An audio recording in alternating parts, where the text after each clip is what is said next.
বন্ধুরা নানাভাবেই মনে করে যে জামাত ইসলামীতে নারীদের গুরুত্ব কম।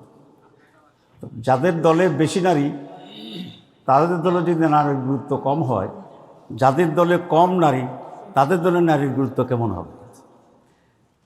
কিন্তু অপপ্রচারের মাধ্যমেই একটা ভুল জিনিসকেই তারা এস্টাবলিশ করতে চায়। আপনারা জানেন যে নির্বাচন খুবই আসন্ন এবং এই নির্বাচনে জামাত ইসলামীর মহিলারা খুবই অ্যাক্টিভ। আমাদের মহিলারা বাড়ি বাড়ি যাচ্ছে, শস্য এলাকায় বিভিন্ন ভোটারদের সাথে কন্ট্যাক্ট করছে, যেমনিভাবে আমাদের পুরুষ কর্মী সমর্থকরাও ভোট চাচ্ছে। এবং আমাদের যে অ্যাসেসমেন্ট সেটা হচ্ছে সারা দেশে আমাদের নারী সমর্থকই বেশি, জামাতকে ভোট দেবে মহিলারা বেশি। কারণ মহিলারা শান্তিপ্রিয় এবং তারা বিশৃঙ্খলাকে, উগ্রতাকে পছন্দ করে না। আমার যে নির্বাচনী এলাকা আছে 14 গ্রাম, সেখানেও আমার অ্যাসেসমেন্ট হচ্ছে আমি পুরুষদের চেয়ে নারী ভোট বেশি পাবো ইনশাআল্লাহ। পুরুষের ভোট বেশি পাবো, অনেক পাবো, কিন্তু রেট অফ দি ভোটার্স নারী এবং পুরুষের ভিতরে নারীরই বেশি এবং খুবই অ্যাক্টিভ। তো সারা দেশে আমাদের নারীরা এরকম অ্যাক্টিভ। আমাদের প্রধান প্রতিপক্ষ যারা আছে তারা এটা বুঝতে পারে, ওরা এটা টের পেয়েছে যে জামাতের মহিলা নারীরা যে পরিমাণ অ্যাক্টিভ আছে, এতে মহিলাদের কর্মকাণ্ডই তাদের টোটাল কর্মকাণ্ডকে সারপাস করে যেতে পারে। এই জন্য সারা দেশে আমাদের মহিলাদেরকেই তারা আক্রমণ করছে, হেনস্থা করার চেষ্টা করছে, ভয়ভীতি দেখাচ্ছে এবং তাদেরকে ভীত করার জন্য একটি পরিবেশ তৈরি করার জন্য চেষ্টা করছে। আমরা সবসময় এটা মনে করি নারীরা আমাদের অত্যন্ত সম্মানীয় জাত, আমাদের মায়ের জাত, আমাদের বোনের জাত, আমাদের কন্যার জাত, এবং তাদের সম্মান এবং সিকিউরিটি রক্ষার দায়িত্ব পুরুষদেরই এবং আমাদের সকলেরই। কিন্তু আনফর্চুনেটলি যারা বেশি বেশি করে চিৎকার করে নারী অধিকার এবং স্বাধীনতার কথা বলে, তারাই এখন দেখছি শুধু রাজনৈতিক কারণে নারীদের উপর হামলা করছে। এবং এটা শুধু নারীদের উপর করছে না, সারা দেশের আপনারা দেখছেন যে বিভিন্ন কনস্টিটুয়েন্সিতে ইতিমধ্যেই হামলা শুরু হয়েছে। বক্তৃতায় জিহ্বা কেটে দেওয়ার কথা বলা হচ্ছে, হাত নিয়ে যেতে পারবে না জামাতকে ভোট দিলে, সেরকম কথা হচ্ছে। আপনাদের রেডিও টেলিভিশন থেকেই আমরা এগুলো শুনতে পাচ্ছি। তো যেখানে এই সরকারের প্রধান প্রতিশ্রুতি হচ্ছে যে এবার নিরপেক্ষ এবং একটি শান্তিপূর্ণ নির্বাচন। কারণ নির্বাচন যদি সুষ্ঠু না হয়, শান্তিপূর্ণ না হয় এবং নিরপেক্ষ না হয়, তাই নির্বাচনের রেজাল্ট যাই হোক এটা দেশ এবং বিদেশে কোনো গ্রহণযোগ্য হবে না। তো এত বড় আন্দোলনের পরেও যদি নির্বাচন গ্রহণযোগ্য না হয়, তাহলে আমাদের ভবিষ্যৎটা কী? ভবিষ্যৎটা খুবই অন্ধকার এবং খুবই নেগেটিভ হবে এই জাতির জন্য। রাজনৈতিক দলগুলোর এখানে ভূমিকা আছে সরকারের পাশাপাশি, কারণ সমস্ত রাজনৈতিক দলকে এটা বোঝা উচিত যে জোর করে ক্ষমতায় গেলে এইবার আগের চেয়েও খারাপ পরিণতি হতে পারে। সুতরাং আমি এই আহ্বান জানাবো সব রাজনৈতিক দলের প্রতি, ইনক্লুডিং জামাত ইসলামী, যে আমাদের সবাইকে দায়িত্বশীলতার পরিচয় দিতে হবে, সুষ্ঠু নির্বাচনে ভূমিকা রাখতে হবে এবং একটি সঠিক নির্বাচন যাতে হয় এই দায়িত্ববোধের পরিচয় দিতে হবে। না হয় এ দেশকে উদ্ধার সঠিক পথে রাখার আর কোনো বিকল্প থাকবে না এবং এতে করে সকলেই আমরা সাফার করব। কেউ যেটা মনে করে জোর করে ক্ষমতায় গেলেই বোধহয় সব শেষ হয়ে গেল, আমি মনে করি এটা মারাত্মক ভুল রাজনৈতিক চিন্তা এবং সিদ্ধান্ত হবে। আমি কয়েকটি জায়গায় তারা যে হামলা করছে এর সামান্য একটি নমুনা, this is not the all, কারণ সবটাই বের করে এনে এখানে আনা ইটস নট পসিবল। কিন্তু কয়েকটি নমুনার কথা আপনাদেরকে আমি পড়ে শোনাচ্ছি, কিয়দংশ এখানে আছে এবং এটার একটা এখানে কিছু আমাদের ডকুমেন্টারিও আছে যেখানে যেখানে তাদের ঘটনা আছে। এগুলো আপনাদের মাধ্যমে আমরা পেয়েছি, বিভিন্ন পত্রিকা যেগুলো আসছে। ঘটনাগুলি শুধু আমি উল্লেখ করছি কারণ আমি তো লম্বা করতে চাই না, আপনাদেরকে ব্রিফিংটা দেওয়া হবে। যেমন রোববার 25শে জানুয়ারি দুপুরে যশোর 2 আসনে দাঁড়িপাল্লার পক্ষে ভোটের প্রচারণাকালে জামাতের নারী নেত্রীর উপর যুবদলের হামলা ও হেনস্থার ঘটনা ঘটেছে। এতে 2 জন নারী আহত হয়েছেন। জিগরগাছা পৌরসভার 5 নম্বর ওয়ার্ডের কীর্তিপুর এলাকায় জামাত ইসলামীর উপজেলা মহিলা নেত্রীরা দাঁড়িপাল্লা প্রতীকে ভোট চাইতে গেলে উপজেলা যুবদলের সভাপতি আরাফাত রহমান কল্লোলের নেতৃত্বে সবুজ, আহানাস, সোহাগ সহ 15-20 জনের একটি দল জামাতের মহিলা কর্মীদের উপরে অতর্কিত হামলা করে আহত করে এবং মোবাইল ফোন ছিনিয়ে নিয়ে যায়। এ সময় তারা মহিলাদের ভ্যানিটি ব্যাগও ছিনিয়ে নিয়ে যায়। চুয়াডাঙ্গায় 25শে জানুয়ারি রোববার বেলা 3:30টার দিকে জামাতের দাঁড়িপাল্লার প্রতীকের প্রার্থী অ্যাডভোকেট মাসুদ পারভেজ রাসেলের পক্ষে জামাত ইসলামী ও তার অঙ্গ সংগঠনের নারী নেতাকর্মীরা বাড়ি বাড়ি গিয়ে ভোট চাচ্ছিলেন। এ সময় এলাকার বিএনপির কয়েকজন নারী কর্মী প্রথমে তাদের বাধা দেন এবং হেনস্থা করেন। পরে বিএনপির পুরুষ কর্মীরা ঘটনাস্থলে এসে জামাতের নারী কর্মীদের গ্রাম থেকে বের করে দেওয়ার চেষ্টা করেন। এ সময় দাওয়াতি কার্যক্রমে অংশ নেওয়া নারীদের সঙ্গে অসৌজন্যমূলক আচরণ ও মারধরের অভিযোগ করেছেন জামাতের নেতাকর্মীরা।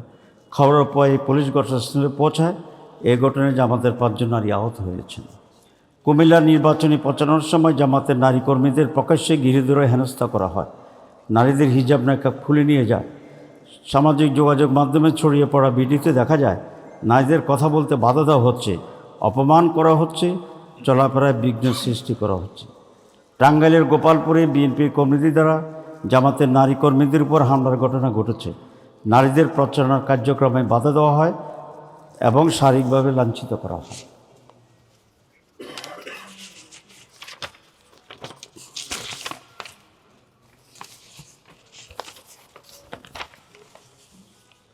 লালমনিরহাটে জামাতের নারী কর্মীদের হিজাব নিয়ে টানাহেঁচড়া করে এবং হিজাব খুলে নেয়। তারা বলে ভোট চাইতে নয় বরং চুরির জন্য এসেছে নাকি জামাত কর্মীরা। ঘটনার ভিডিও ধারণ করলে মোবাইল ফোন কেড়ে নেওয়া হয়। জামাতের পুরুষ সদস্যদের বিএনপি নেতাদের নেতৃত্বে রুমে ঢুকিয়ে ব্যাপক মারধর করা হয়। 4টি মোটরসাইকেল ভাঙচুর করে, একটি ল্যাপটপ ভাঙচুর করে। প্রশাসনের সামনে ঘটনা ঘটলেও প্রশাসন নীরব দর্শকের ভূমিকা ছিল। ভোলার লালমোহনে রমাগঞ্জ ইউনিয়নের 6 নম্বর ওয়ার্ডে জামাতের নারী কর্মীরা গণভোট ও সাংগঠনিক কার্যক্রমে অংশ নিতে ইউনুস পাটোয়ারির বাড়িতে যান। এ সময় স্থানীয় নূর নবীর ছেলে রুবেল তাদের সঙ্গে অশালীন আচরণ ও গালিগালাজ করে। বিষয়টি জানতে পারে এক নারী কর্মীর স্বামী ও রায়চাঁদ বাজারের ব্যবসায়ী মোহাম্মদ জসিমউদ্দিন মুঠোফোনে রুবেলের সঙ্গে যোগাযোগ করলে তাকেও গালিগালাজ করে।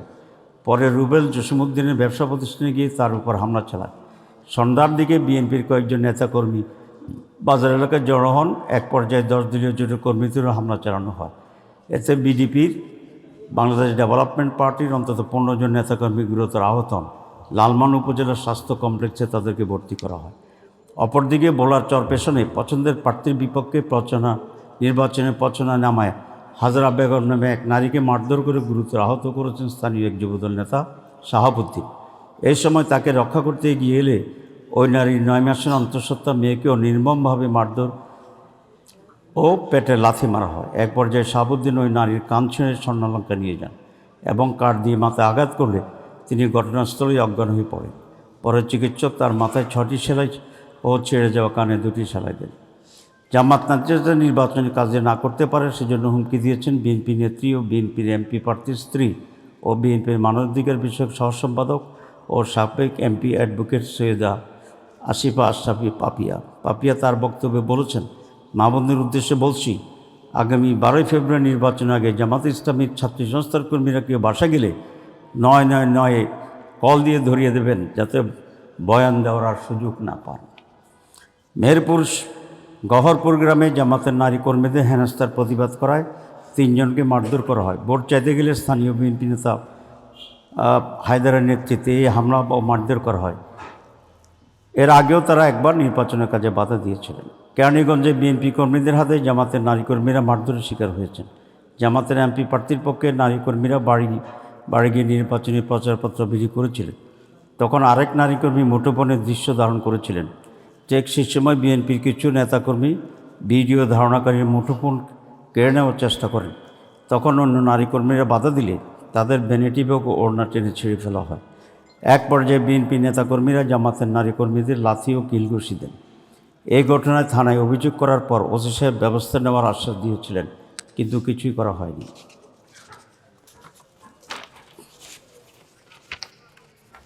এছাড়াও দেশে বিভিন্ন জায়গায় রাজনৈতিক সংঘর্ষে নারী কর্মীরা আহত হয়েছেন, বাধার মুখে পড়েছেন, কর্মসূচিতে অংশগ্রহণ করতে পারেনি। সাংবাদিক বন্ধুগণ, এটি মাত্র কয়েকটি ঘটনা আমরা বিবৃত করলাম।